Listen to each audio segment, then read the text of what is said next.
Bonjour, aujourd'hui je vais vous présenter la Hasselblad 500cm. C'est l'appareil avec lequel je fais toutes mes photos. Alors je voyais ici que je l'ai entièrement désossé. Voilà, il ne reste plus grand chose, il ne reste plus que le cube. Donc ce que je vous propose, c'est qu'on le remonte ensemble et ce sera l'occasion de faire un tour d'horizon de ses fonctions. C'est parti. Alors la Hasselblad 500cm, c'est avant tout un cube. Vous voyez ? Voilà. C'est un cube. Et comme tous les cubes, il a 6 faces. Et chacune de ces faces assure une ou plusieurs fonctions dont l'appareil a besoin pour fonctionner. On va commencer par la première face, celle-ci. Alors ici, vous pouvez apercevoir une partie du mécanisme d'entraînement du film et d'armement de l'obturateur. Alors pour l'actionner, vous avez deux solutions. Soit vous utilisez comme moi une manivelle, comme ceci, une manivelle toute simple, voilà. Soit il y a la possibilité d'installer à la place un bouton cranté, qui vient ici, tac, et qu'il faudra actionner plusieurs fois pour faire un cycle complet.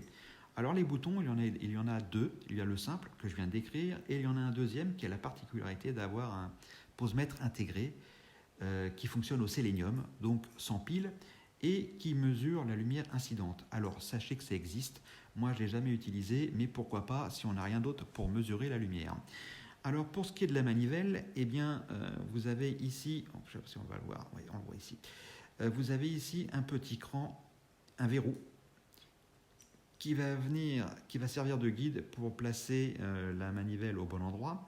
Et vous avez ici deux repères, un cercle rouge plein pour le verrouillage et un cercle rouge vide pour le déverrouillage. Pour l'installer, c'est très simple. Il va aller s'insérer ici sur le disque baïonnette, avec les trois crans ici. On fait coïncider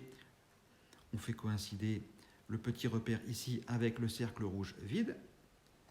Voilà, et ensuite on n'a plus qu'à tourner. Hop, et voilà, c'est verrouillé, il est prêt à être utilisé. Ici, c'est le bouton d'attache de la courroie. Bon, il y en a un de chaque côté, rien de particulier. Ici, vous avez le témoin d'exposition. Alors ce témoin, il est très important puisque c'est lui qui vous indique si vous êtes armé ou pas. Si par exemple j'appuie, vous voyez que c'est redevenu rouge, il est rouge. Il est rouge, ça veut dire que l'exposition a eu lieu et qu'il faut que je réarme pour la prochaine exposition.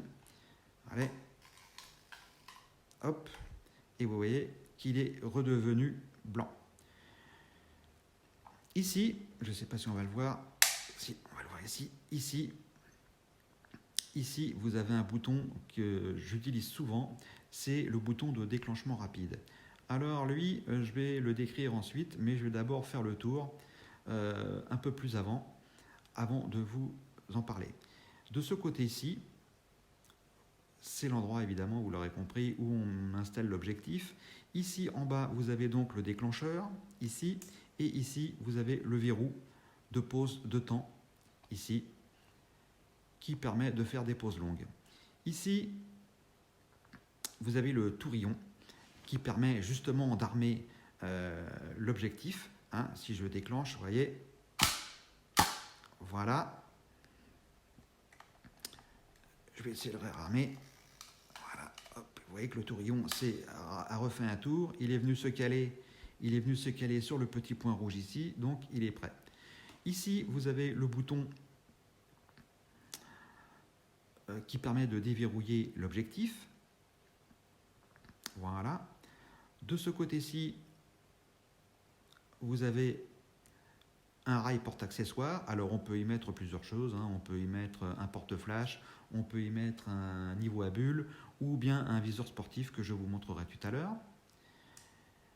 Ici, de ce côté-là, vous avez l'obturateur auxiliaire qui lui a pour fonction tout simplement de faire en sorte que quand l'objectif est grand ouvert, que ça n'aille pas exposer le film tant qu'on n'aura pas appuyé sur le déclencheur. Voilà. Ici, vous avez le système d'entraînement du magasin qui va permettre d'entraîner le film sur la vue suivante.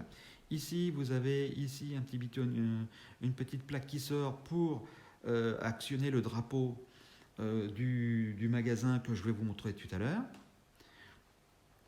Au-dessus, ici, eh bien, c'est le puits où pour l'instant, je vais vous le montrer tout à l'heure, où on peut installer, où on va installer d'ailleurs, le dépoli et puis et le capuchon de visée pliable.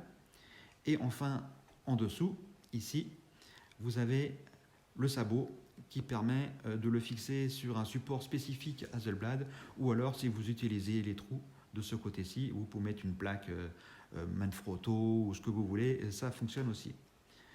Ici, vous avez les crochets pour fixer le magasin, pour le supporter, et ici les crochets pour le verrouiller. Voilà. Ah oui, il y a quelque chose que je ne vous ai pas encore montré, c'est le miroir. À l'intérieur, le voilà. Alors, il est grand, il est lourd et il est aussi légèrement concave. Voilà. Donc, le boîtier tel qu'il est là est armé. On le voit ici au témoin d'exposition qui est blanc. Donc, il n'y a plus, il est prêt pour être déclenché. Que va-t-il se passer lorsque je vais appuyer sur le déclencheur? Alors, avant de vous montrer, hop, je vais mettre comme si l'objectif était fixé au boîtier. Voilà. Donc, quand je vais appuyer sur le déclencheur,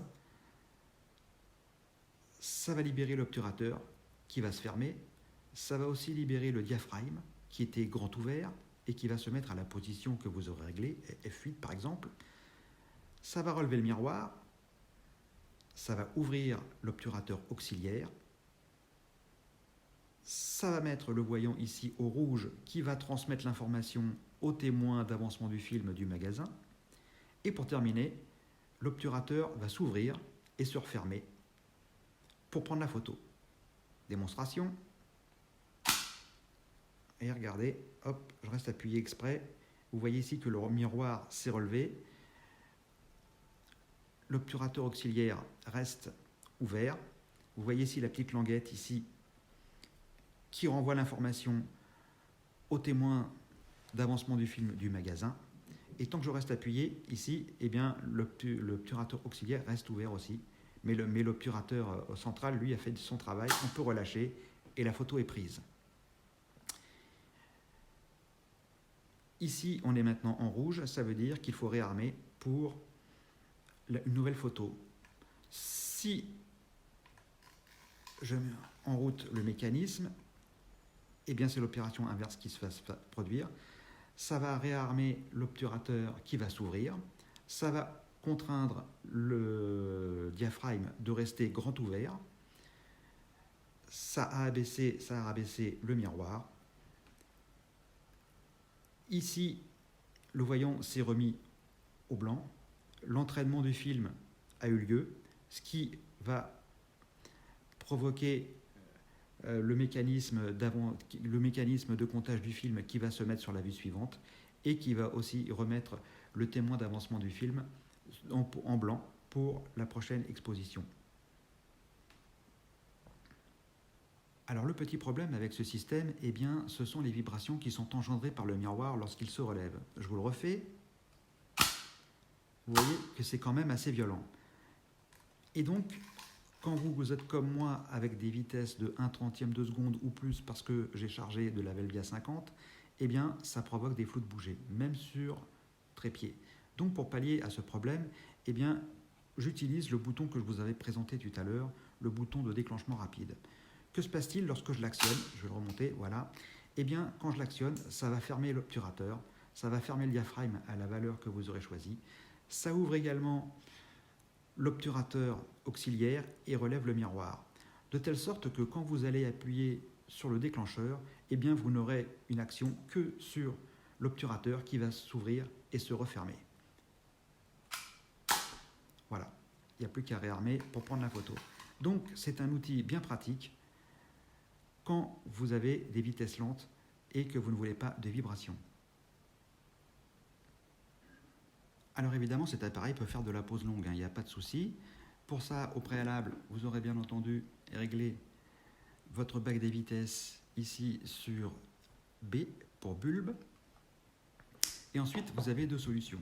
Soit vous utilisez un déclencheur souple, comme celui-là, qui a la particularité d'avoir un frein et qui va permettre de garder l'obturateur ouvert. On va le faire. Voilà. Vérifier que la collerette est bien ouverte. Voilà. Et vous voyez que si j'appuie sur le déclencheur, eh bien, ça va ouvrir l'obturateur central, ça va ouvrir l'obturateur auxiliaire et ça va évidemment relever le miroir. Et le temps de la pause, tout va rester ouvert. Une fois que vous avez terminé votre exposition, vous appuyez sur la collerette qui va refermer l'obturateur central, l'obturateur auxiliaire et votre exposition sera faite. Sinon, vous avez la possibilité d'utiliser le verrou de pause T, comme ici, même système, vous allez l'enclencher comme ça. Une fois que vous allez appuyer, ça va ouvrir l'obturateur central, ça va ouvrir aussi l'obturateur auxiliaire, bien évidemment relever le miroir, et vous laissez comme ça le temps de votre exposition. Quand votre exposition est terminée, vous relevez, ça va refermer l'obturateur central et l'obturateur auxiliaire, et votre photo est faite. Alors c'est la fin de cette première partie sur la Z-Blade, parce que sinon la vidéo va être trop longue. Ce que je vous propose, c'est de me retrouver dans la seconde partie, où on va continuer de remonter la Z-Blade et de voir ses autres fonctions. A tout de suite.